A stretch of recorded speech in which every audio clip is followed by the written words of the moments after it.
Welcome back to Old School Sports and our Out of the Park Baseball 23 playthrough of the Colorado Rockies. We recently completed our fourth regular season as general manager of the Rockies, and it was a very successful one. 104-58 record was the best in the major leagues, so we will have home field advantage for as long as these Rockies are alive in the 2052 playoffs. The roster is in pretty good shape as we prepare for these playoffs. The only guy who's banged up is our reliever Latrell Young with a strained back, and that should only impact him for another day. So given that we've got a first-round bye, we should be able to run through the playoffs with the roster that we would like to. And as I mentioned, it's a roster that won 104 games this year. During our 4 years in Colorado, we've made pretty good progress. We're 74-88 our first season, improved to 96 wins 2 years ago, 97 wins last season, and 104 wins, as I mentioned, this year. 3 straight playoff appearances for the Rockies. Unfortunately, in those 2 previous playoff appearances in 2050 and 2051, we were 0-5 in the playoffs. Lost a wild card series at home, 2-0 in 2050, and lost a league championship series, a NL divisional series, NLDS, last year, where we had home field advantage, 3-0. So the first quest for these Rockies is going to be to prove that they can win a postseason game. Fortunately for us, we will have the big addition from past off-season, Rogelio Loera, on the mound for us. And Mr. Loera has won a lot of hardware over the course of his career. And he does have one World Series championship 13 years ago, but led the National League with 18 wins, or more accurately tied for the league lead with 18 wins. It led the league with 289 strikeouts, a 1 whip, strikeouts per 9, strikeout to walk ratio, FIP minus, and pitcher WAR with a brilliant 1.65 SIERA. So we will have Mr. Loera going in game 1 for us in the NLDS whenever we find out who our opponent is. And the hope is that he'll be able to get us off to a good start in the series, get the first win for this group of Colorado Rockies in the playoffs, and then hopefully propel us on to 10 more wins after that first one, because we are 11 wins away from a potential World Series championship with the Rockies.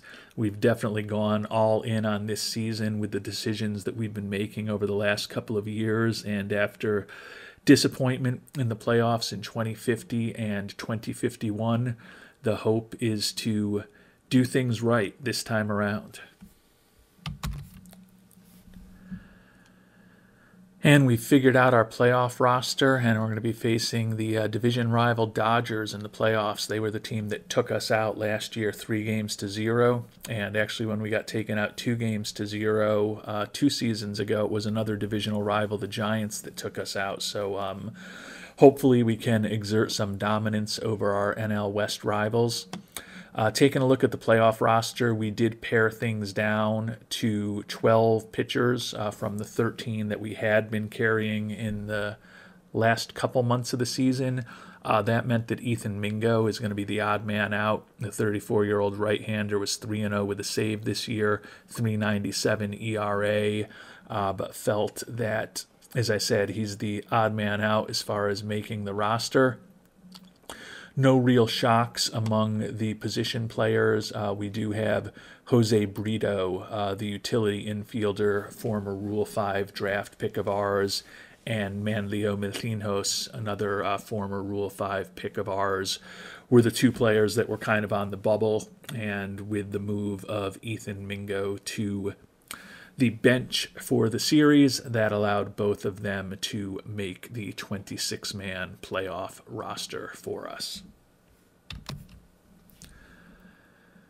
And looking at the broader playoff tree, we've got the A's against the White Sox. White Sox finished behind us with the second best record in all of baseball, and you can see they're already one up on the A's, who have been a very infrequent playoff participant over the 30-plus years of this OOTP 23 playthrough.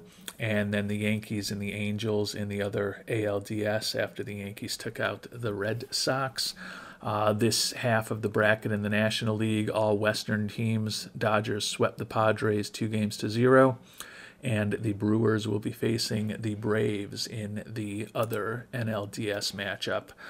On paper, looks like a good matchup here against the Dodgers this year around for the Rockies. We were 14-5 against Los Angeles this year, 54-27 at home. So although we were excellent at both home and on the road, 4 games better at home for us, we had the best offense in the National League and were 4th in runs allowed.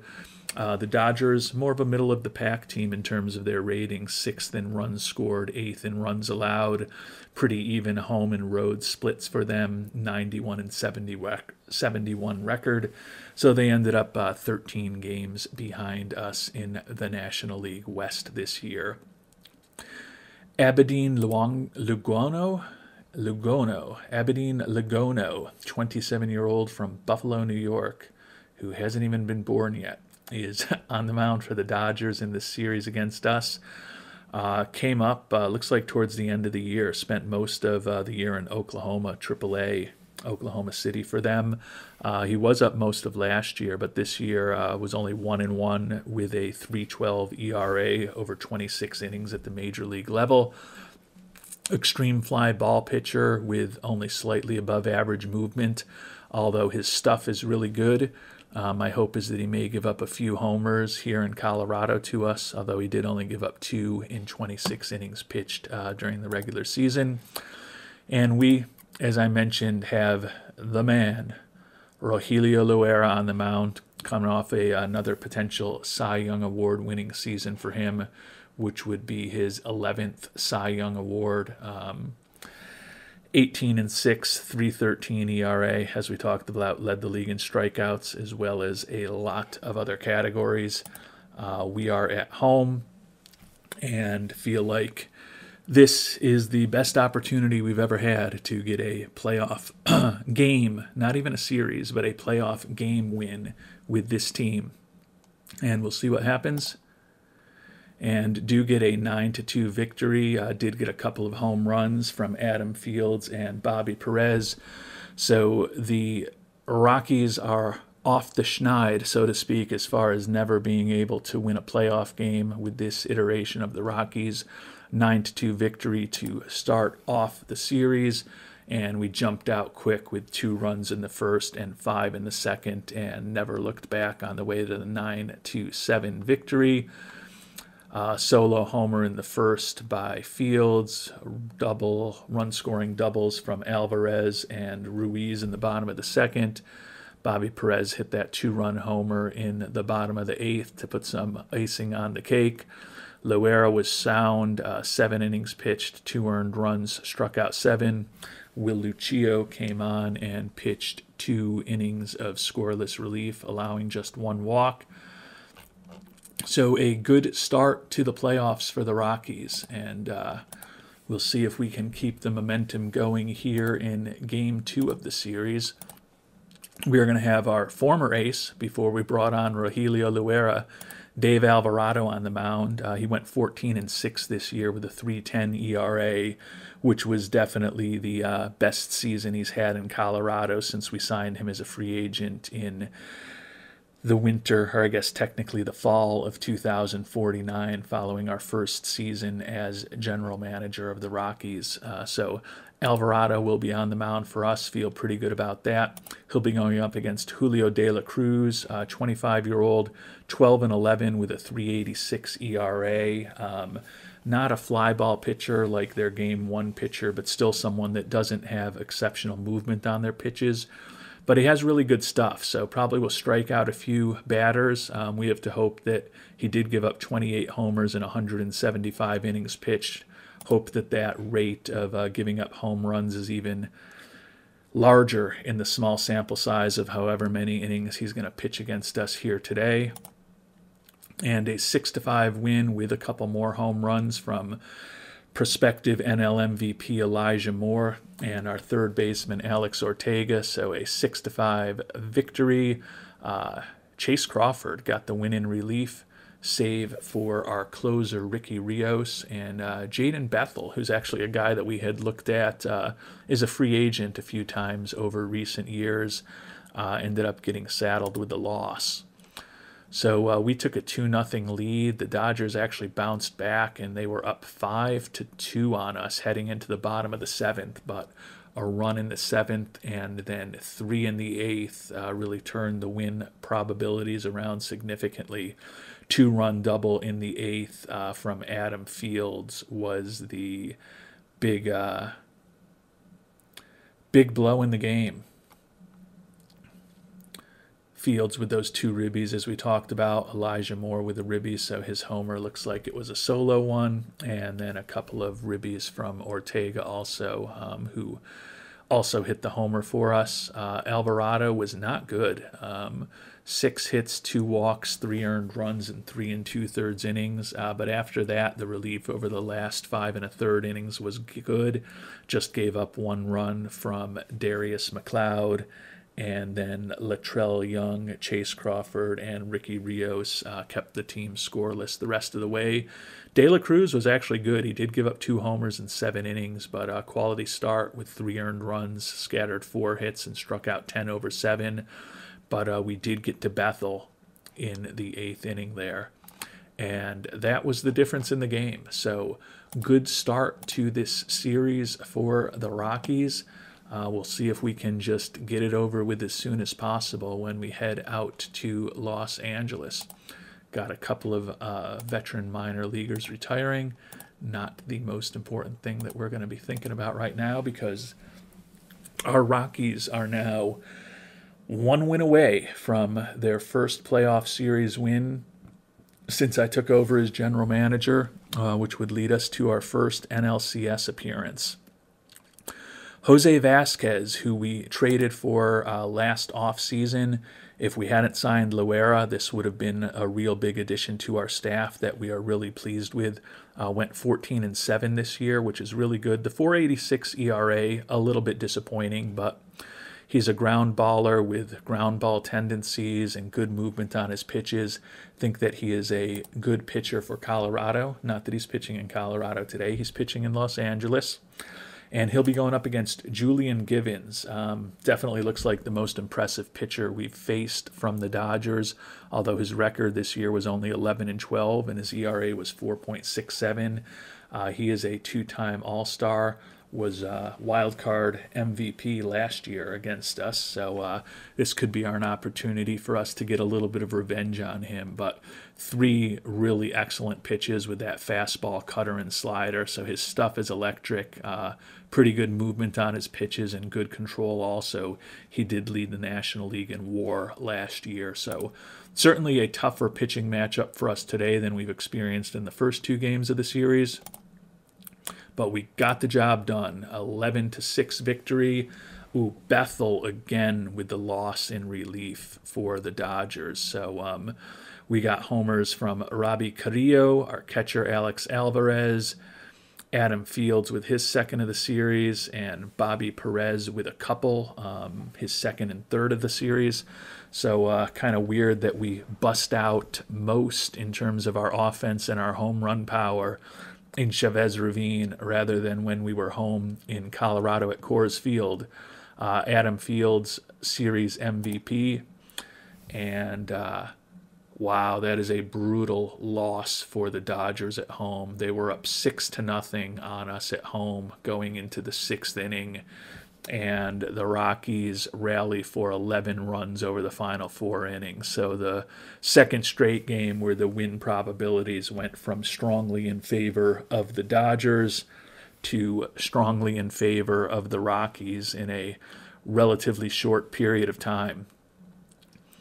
Looking at the box score for Colorado, 3 ribbies from Bobby Perez, couple more from Fields, who, as we talked about, was the series MVP with 2 homers and 6 ribbies. Probably outdistancing Bobby Perez just a bit with his 3 homers and 5 ribbies for the series. Perez hit 364, Fields hit 357.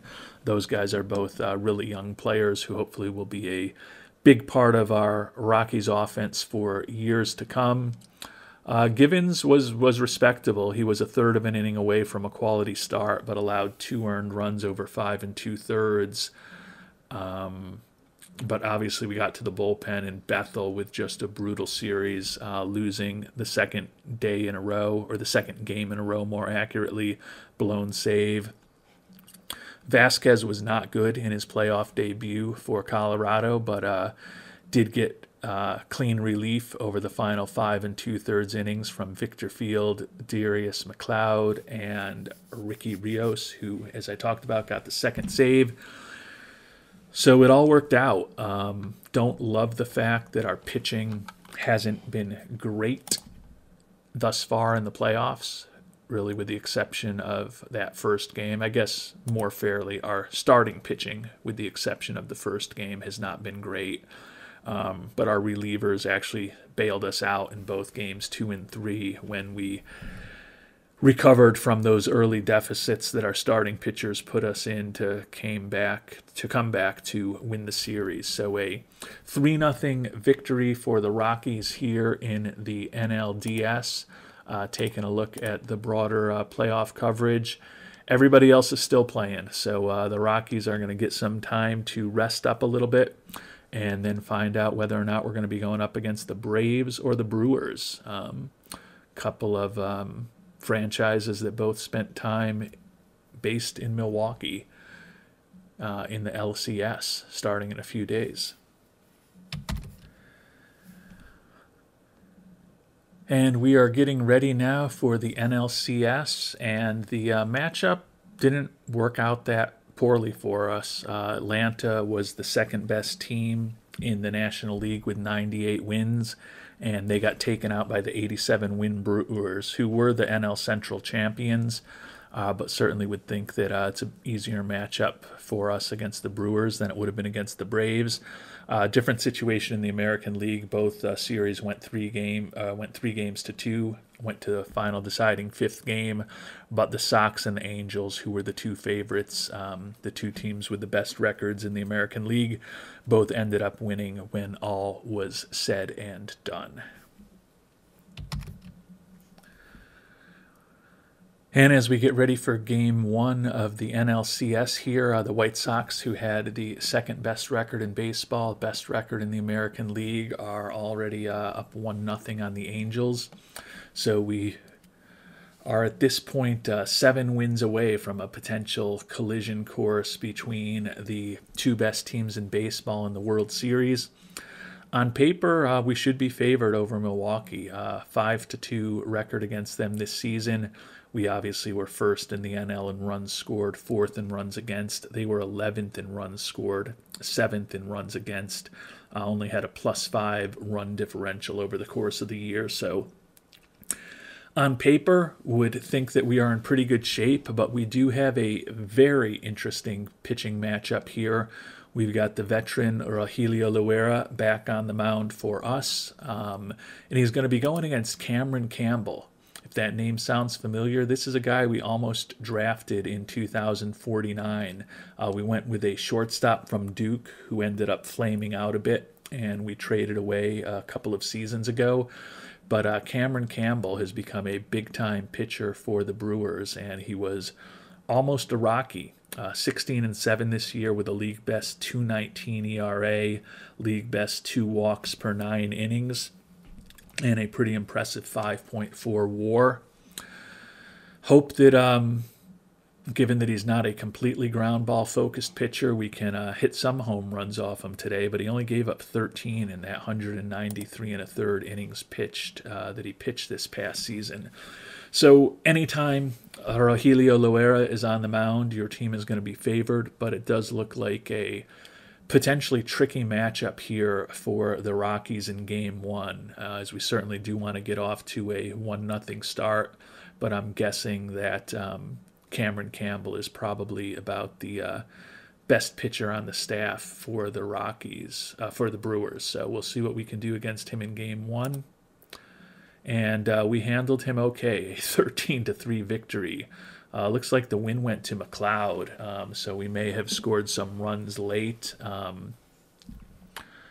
Or perhaps Loera just didn't get out of 5 innings. I hope there's no injury situation there.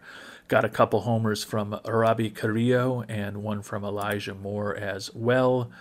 We jumped out to an 8-0 lead. They took 3 in the fourth. It doesn't look like there were any injuries. It was just kind of a rough game for Loera. Got to 97 pitches in just 3 2/3 innings, 5 hits, 3 earned runs. Once again, after a roughish outing for our starting pitcher for the 3rd straight game, the bullpen comes in and locks things down for over 5 innings for us. McLeod got the win. Campbell, 6 earned runs over an inning and 2/3, so a certainly rough start for him.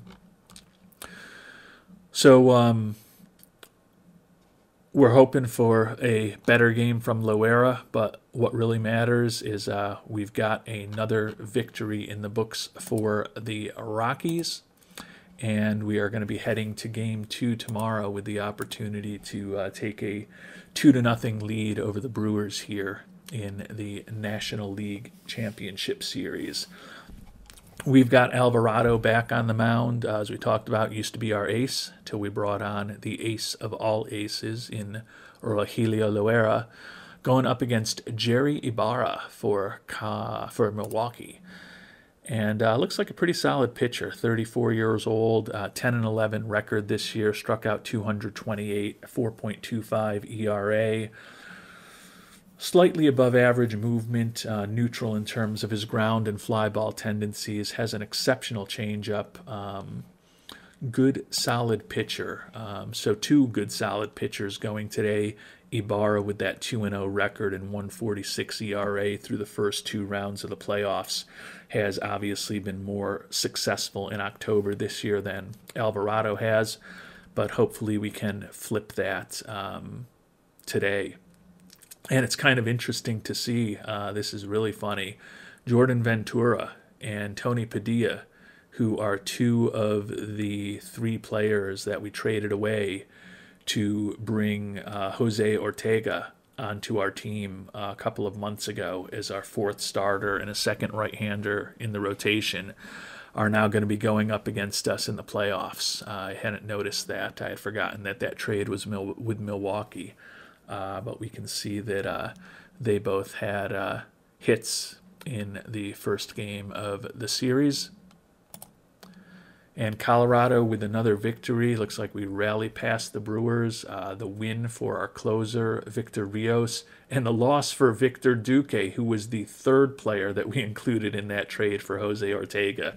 So interesting that everyone kind of involved. Tony Padilla hit a home run. Carrillo, Moore with a couple homers, Ortega and Ruiz with homers for the Rockies.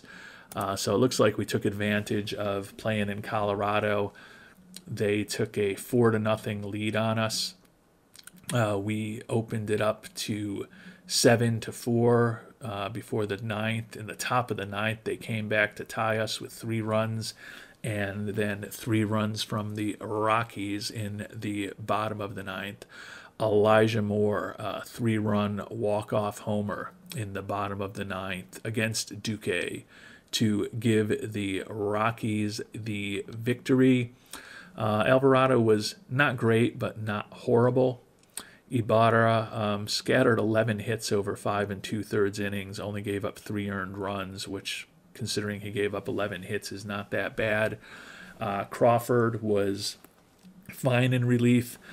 Blown save from Rios, but fortunately for him, potential NL MVP Elijah Moore, who led the league in home runs and runs batted in this year, and at one point was a contender for a Triple Crown, although he slipped all the way to 300 in terms of his batting average with the big 3-run homer in the bottom of the 9th to put the Rockies up. Robbie Carrillo, still named player of the game, though.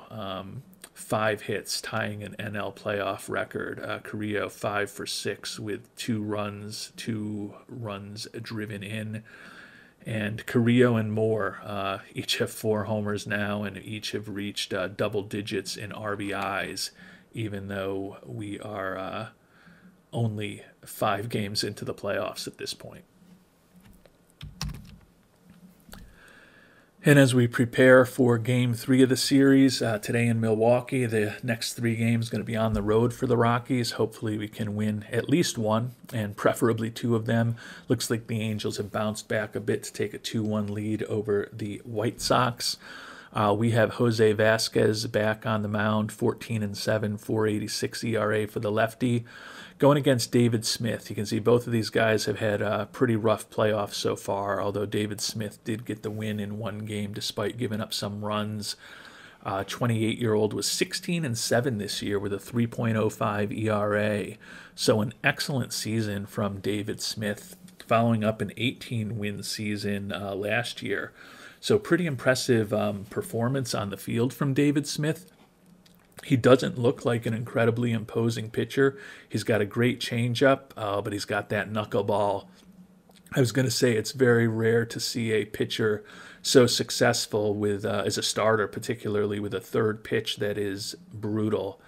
But those knuckleballers can mess you up. So going to be interesting to see what the Rockies can do off the knuckleballer David Smith here in Game 3.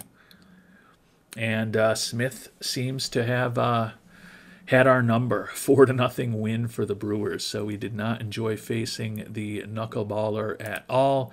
They have narrowed the deficit to 2-1. We had only 5 hits, so not a lot to talk about for the Rockies. A couple of hits from Ruiz and a single hit from Fields, Carrillo, and our catcher Alvarez. Vasquez was not horrible, but not great, certainly, with 4 earned runs over 5 innings. Did get some more clean relief. Really like what we've been seeing out of our bullpen, with the exception of Rios in the previous game, which we still snuck the win. But hopefully we don't get to a Game 7 where we have to face the knuckleballer again, because he definitely seemed to have the number of the Rockies in Game 3 in Milwaukee. And moving on to Game 4, we're finally going to have an opportunity for Jose Ortega, who we picked up in that big trade before the trade deadline, to get to face his former team in a potentially pivotal game in the National League Championship Series. Ortega for the year was 10-9, but he was really effective after he came over to Colorado, 5-2 with a 3.78 ERA over 52 1/3 innings pitched with 58 strikeouts. Another ground baller with extreme ground ball tendencies, good movement on his pitches. Perfect Colorado pitcher, although we are playing in Milwaukee today. Going up against Jose Vargas. Looks like a good, solid major league starter. The 31-year-old was 7-10 this year with a 4.19 ERA. Is a ground baller. Again, we're going to be playing in Milwaukee, so not quite as pivotal as if we were playing in Colorado in Coors to keep the ball on the ground. The ALCS is knotted up at 2 games apiece right now. Our goal is to ensure that the NLCS does not get knotted up at 2 games apiece, and the former Brewer on the mound, Jose Ortega, is the one who can make that happen. And unfortunately not to be the case, so we are tied up at 2-2 at this point. Got off to a great start in the series at home, and we've lost 2 in a row here in Colorado, 2 in a row here in Milwaukee, and quite honestly, they haven't been close. We've been outscored 11-1. Their pitching has been great. They got a homer from Ventura and Padilla, the 2 guys that we traded away for Ortega. So kind of a rough matchup, all things considered. Did score a run in the first. Carrillo looks like might have been a sacrifice fly to drive in the run there. And that was all of the offense we were able to string together. Ortega was fine with 2 earned runs over 5 innings, although he did get the loss. The bullpen was not great. First time that I think we've had multiple guys in the bullpen giving up runs during this offseason. McLeod and Latrell Young, and neither of them was good. And Vargas was very good for Milwaukee. So the series is getting a lot more interesting for the Rockies, unfortunately. And we face a pivotal Game 5 tomorrow. Fortunately, we've got the man, Rogelio Loera, back on the mound, and hope he can bounce back from that mediocre performance in Game 1. And also hoping that we can score some runs off of Cameron Campbell again here in Game 5. Would certainly much prefer to be going back to Colorado up 3-2 than down 3-2.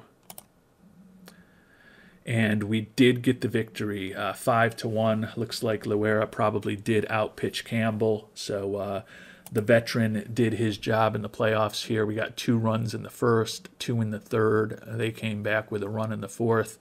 We got an insurance run in the 7th. And that's really big to have the 3-2 advantage as we're heading home for the final 2 games of the series. Moore and Bobby Perez both with a couple runs driven in for us. Casares, our shortstop, with a couple of runs scored. And Loera scattered 8 hits over 6 2/3, but only allowed that 1 run, struck out 8. Lucio and Crawford both gave us perfect relief over 2 1/3 innings. And Campbell with another rough outing, 4 earned runs over 4 1/3 for him. Not surprisingly, that Loera, player of the game.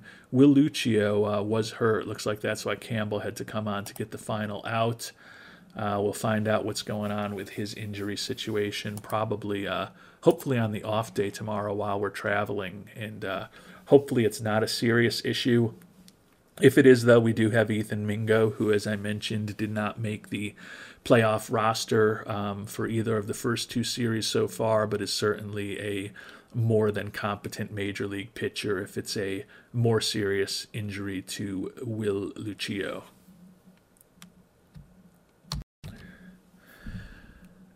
And unfortunately, as we get ready for Game 6 here, still diagnosis pending on Mr. Lucio, or maybe Lucio, but he's a mythical player who wasn't born until 2026, so I can call him whatever I want, and that's the correct pronunciation.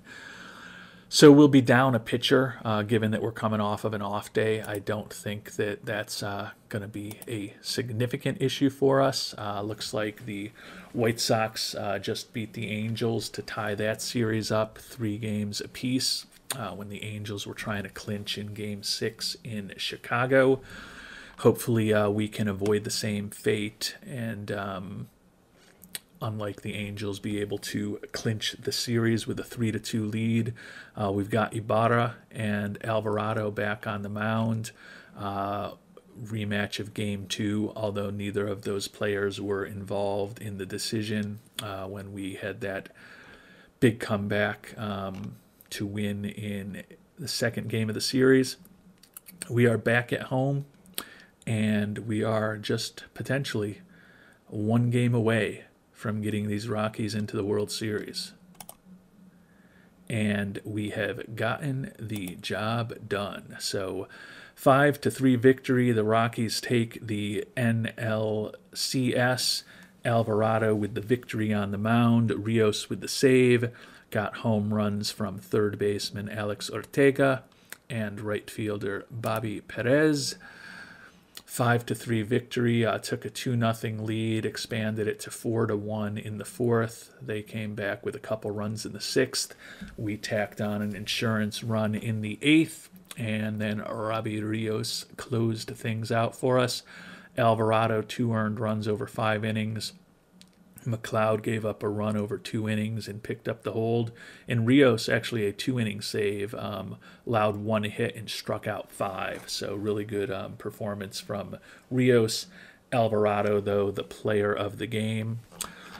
So the Colorado Rockies have gotten 2/3 of what we wanted to accomplish in the playoffs done. We've won an NLDS series 3-0. We've won the National League Championship Series 4-2. And now it's just a matter of finding out who we are going to be playing in the 2052 World Series.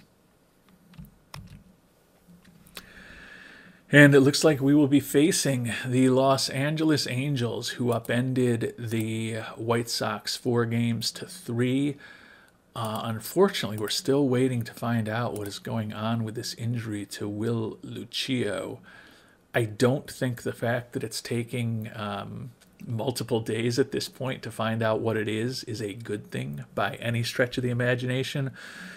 We'll sim one more game to the start of the series, and hopefully we can make a decision on whether he is banged up enough or not. And yeah, forearm strain, he is going to be out for 6 weeks. So clearly, unfortunately, Will Lucio is not going to be on the playoff roster for us.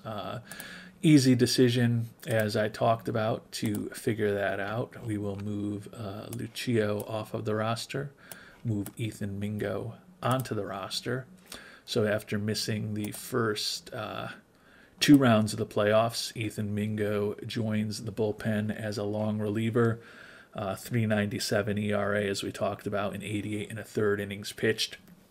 One other thing I had meant to mention earlier in this playoff episode was I really like our 4-man rotation of Loera, Alvarado, Vasquez, and Ortega, but it is kind of interesting that Javi Toledo, who pitched more innings than anybody, 200 this year, and was 13-9 with a 4.14 ERA, is the guy that our manager decided to leave off of the 4-man rotation. And I do agree with him, but kind of a weird anomaly that the pitcher who pitched the most innings out of anyone is not even a member of the 4-man starting rotation for the playoffs, which hopefully is a testament to the strength of this rotation. And we are getting to the point where we're 4 wins away, facing a 94-win Angels team that had the second best record in the American League, behind only the White Sox, but they did get past the White Sox. So 104-win Rockies team going up against a 94-win Angels team here in the 2052 World Series. And it's going to be an interesting matchup because it's almost like the old days. The American League team and the National League team did not face each other during this regular season, so we've got no experience with one another this year. The Angels, 94 wins, as I mentioned, second best record in the American League. They were 3rd in runs scored and 4th in runs against. The Rockies, as you know, led the NL in runs scored and were 4th in runs against. We are going to have Jose Vasquez on the mound, the lefty who went 14-7 with a 4.86 ERA. Emiliano Romano on the mound for the Angels. 12-11 record with a 4 ERA. I mean, he's got incredible stuff, obviously, with an excellent changeup, slider, and a well above average fastball. But he is an extreme fly ball pitcher with average movement on his pitches. Gave up 34 homers during the regular season. I think our hope is certainly that here in Colorado, hopefully we can knock a few out of the yard against Mr. Romano and get this 2052 World Series off to a good start. And we did get a 5-2 victory. And we got homers from Rogelio Tarazis, our second baseman, as well as a couple from center fielder Danny Ruiz. So a good start in the World Series for Colorado. Looks like Young got the win in relief. They actually jumped out to a 2-0 lead on us. We took the lead back in the 3rd and added a couple of insurance runs in the 7th. Vasquez went only 4 2/3 innings, so that's why he did not get the victory. Young and Rios combined to allow just 1 hit and 1 walk over the final 4 1/3 innings. Danny Ruiz, as we talked about, who took over as our starting center fielder when we traded Padilla away to the Brewers during the season.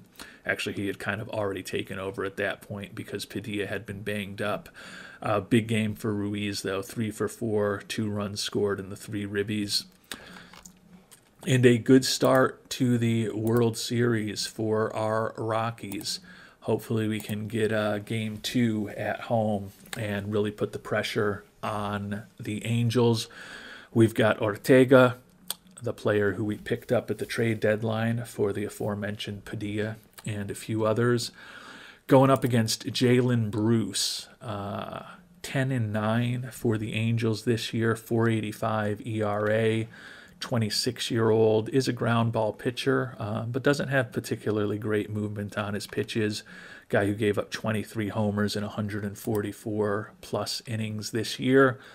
So the hope is we can take advantage of some home cooking, hit some home runs off of Mr. Boyce, and really put some pressure on the Angels by opening up a 2-0 lead. And we did all of the above. A 10-0 victory. Home runs from Elijah Moore, Alex Alvarez, and Bobby Perez. So can't write that one up any better than it went. Jumped out for 4 runs in the first. Ended up, as I said, with a 10-0 shutout victory. Bobby Perez with 4 runs batted in, including those 2 home runs, or the 1 home run we talked about. Only 1 home run for him. Three guys with homers, Perez, Alvarez, and Moore. I said that about 30 seconds ago. I've already forgotten it. Ortega only went 4 1/3 innings, so they made him work 81 pitches through those 4 1/3. Victor Fields gets the win in relief, and then Chase Crawford comes on for the final 2 1/3 innings pitched. Did get 2 home runs off of Mr. Boyce in his 4 1/3 innings, so Game 2 kind of went exactly the way that we would have liked to write it up. And although we're now going to be heading on the road for the next 3 games, I like our pitching matchup in Game 3 because we are going to have the man, Rogelio Loera, on the mound. And he has spent the majority of his career pitching in the American League. I'm sure he's won many games against the Angels over the years. So if we can get a big performance out of Loera in Game 3 and get a victory there, that will put the team on the brink of the World Series title that we have been pursuing for 4 years here in Colorado. Ferdinand Nielsen on the mound for the Angels. Pretty impressive looking pitcher. 15-8 record, 313 strikeouts, 3.47 ERA. Best strikeout to walk ratio in the American League. He actually looks like a pitcher who'd be great in Colorado. Good movement on his pitches, great stuff, an extreme ground baller. So this is probably the pitching matchup of the series. 30-year-old making almost $30 million a year against our 40-year-old making $40 million a year. So 2 of the premier pitchers in baseball. They're both undefeated here in the playoffs in 2052. Great pitching matchup today in Los Angeles. Can Loera outpitch Nielsen? Not to be the case. 6-3 loss. Looks like Rios gave it up in relief, so that was not what we were hoping to see. Jose Calderon, another familiar name with the win in relief for the Angels. Looking at the box score, they did take a 3-0 lead on us. We came back with 3 in the 8th to tie it, and then gave up 3 in the 9th. So they took advantage of home field advantage. 3-run homer for Dominguez off of Rios to settle the game for us. Loera, not great. 6 hits and 6 walks over 4 1/3 innings. He did somehow hold them to just 3 runs, and then we got pretty good relief till Rios came on. But Ferdinand Nielsen knew it could be a tough pitching matchup, and he was tough. 3 hits and 1 walk over 5 innings, 8 strikeouts, turned it over to the bullpen. Calderon blew the save, but then unfortunately Rios came in with the game tied and was saddled with the loss for us. So we're hoping that the opportunity to have Loera on the mound was going to get us a big W. Unfortunately, he did not. So now we are headed to game 4. Looks like Victor Alvarez, who is our manager of one of our DSL teams, has an offer from the KIA Tigers. We will worry about that in a couple days. No insult intended, Victor, but your contract is not our top concern right now. Our top concern is trying to win this World Series. We've got Dave Alvarado on the mound going against Bobby Hinao, 26-year-old who was 11-9 this year with a 3.98 ERA for the Angels. Looks like a good solid pitcher with a nice 3-pitch fastball, sinker, and change arsenal. So a pretty even pitching matchup here, but we're going to have to win one of these even pitching matchups at some point. How about game 4 being the time? Not to be the case. Another loss. So similar to the NLDS or the NLCS, took a 2-0 lead at home and then lose the next 2 games on the road to turn it into a best-of-3 series.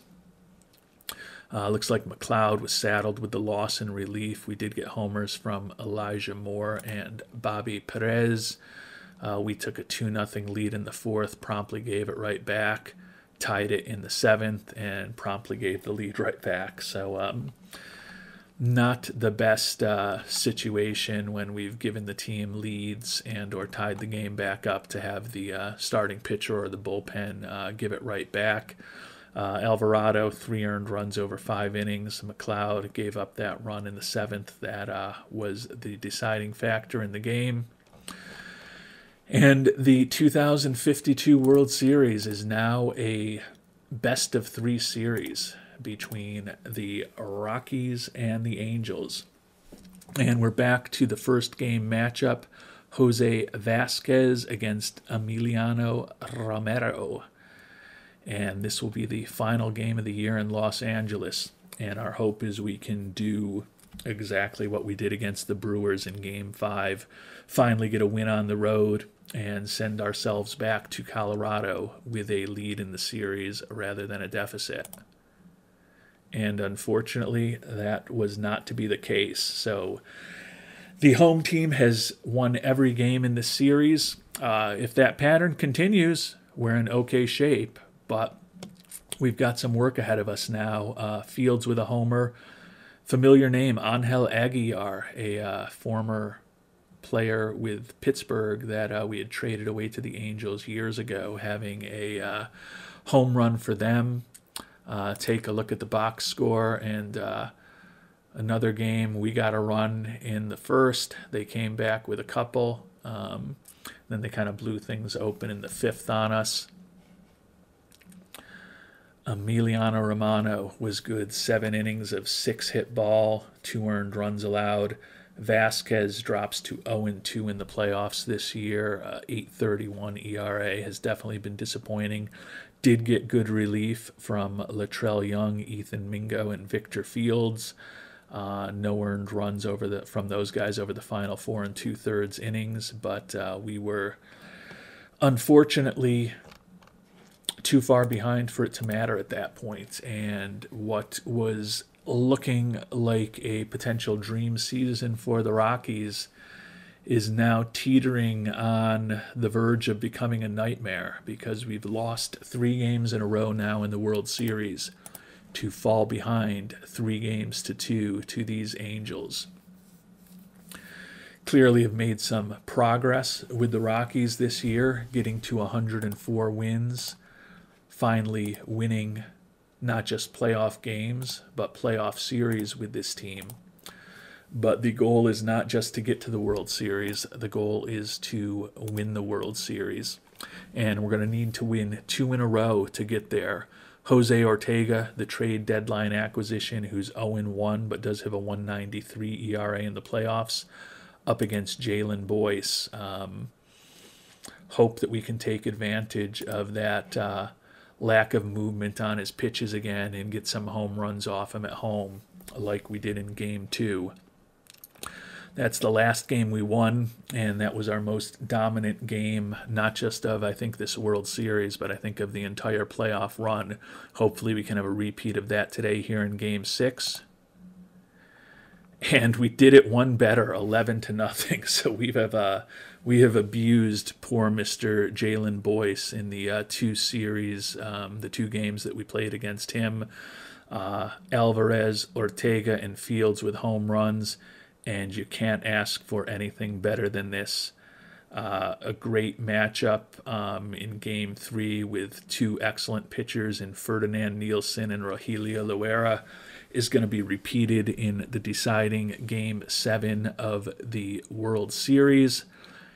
And I don't think you could write up the script for Mr. Loera any better than it has been written up. The veteran pitcher, who is a obvious first ballot Hall of Famer, likely to win his 11th Cy Young Award, joined Colorado this year for big money, chasing just the second World Series championship of his career. And he is going to have the opportunity to pitch for it in Game 7 at home against a great pitcher, Ferdinand Nielsen, who is certainly well-suited for Colorado with his extreme ground ball tendencies and good movement on his pitches. Have to think, though, that any matchup that involves Rogelio Loera is going to favor him, and particularly with us being at home, we've gotten things back to where we want them, and Rogelio Loera has a chance to add to his already immortal resume here in Game 7 of the World Series at home in Colorado. And the Colorado Rockies, with a 14-8 win, are your World Series champions. So every home team, the home team won every game in the World Series. We were 4-0 in Colorado, 0-3 on the road. It does not look like, obviously, that Mr. Loera was involved in the decision. Got home runs from Carrillo and Fields. Adam Fields, the youngster who we had take over for Jamel Cohen this year. I believe he won MVP in the first series. Yeah, he was the NL Division Series MVP and then World Series MVP this year when he really broke onto the scene, hitting .297, 31 homers, and 109 ribbies, taking over for Jamel Cohen as our designated hitter. Take a look at the box score and see exactly what happened. The Angels actually jumped out to a 2-0 lead on us. We took it back in the fourth. They took it back in the fifth. And then in the bottom of the fifth with 3 runs, we took the lead back for good. Added 6 in the sixth, 2 in the seventh.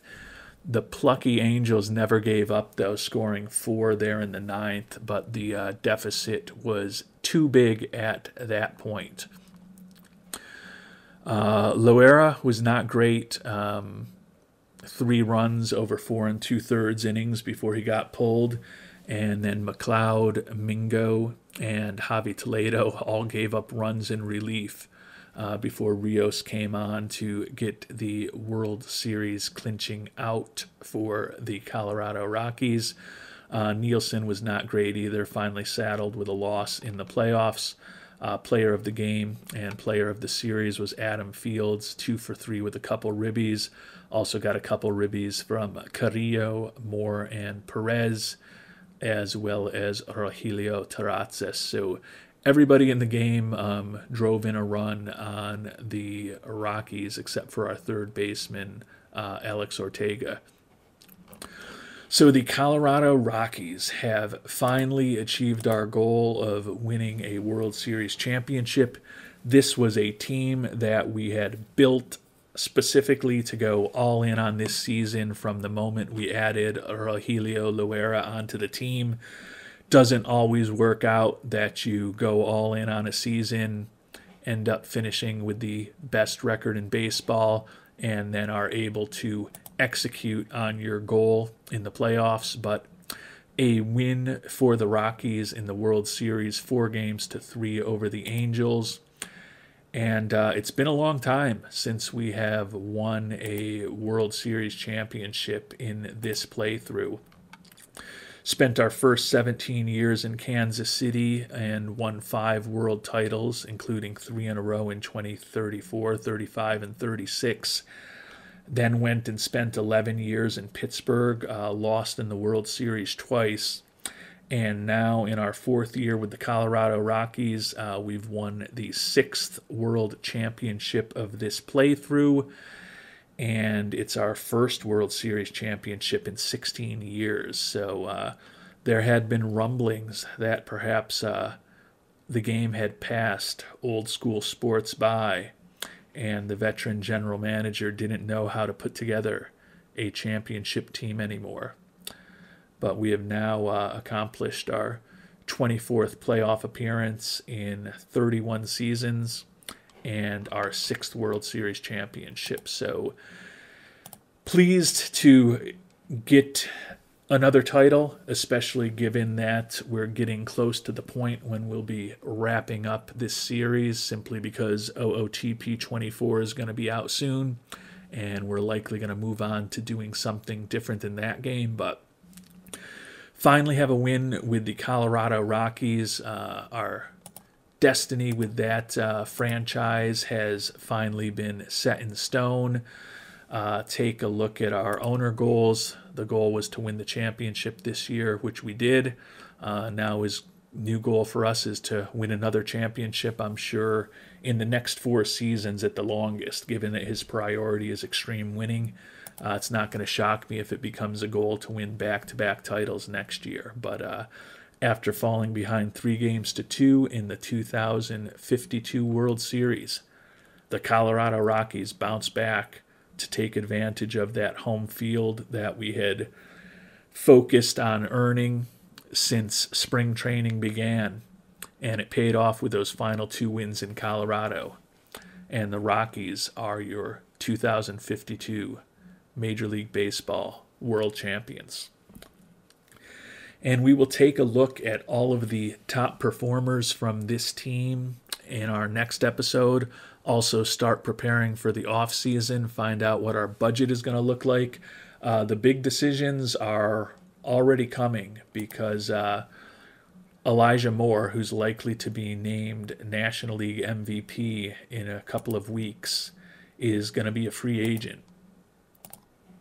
And actually his demand has come down slightly. He was looking for about $39.6 million. Last time we checked in, looking for just under $39 million right now for a long-term contract. But certainly hitting free agency at an optimal time, coming off of a season in which he led the league in doubles, homers, ribbies, slugging percentage, and OPS, while also helping lead the Rockies to a World Series championship. So that is going to be the biggest decision of our offseason, and clearly whether or not we are able to bring him back and what our overall budget and our roster look like next year are going to be dependent on where our budget goes. Given that ownership is focused on extreme winning, I would think that there's potential that our budget goes even higher. We did end up scratching out a small profit this season, and very small profit, as you can see, of just $2 million, but that's an improvement from last year. Ownership is focused on winning, so they don't mind losing money. But the fact that we did win the World Series championship and we also actually delivered a profit to ownership makes me think that we should get a pretty decent bump in our budget when all is said and done. And we'll find out what happens on that front in our next episode as we review the players who led us to this championship and how they performed this season and start preparing for the off season. Until then, thanks so much for watching and hope you have a great day.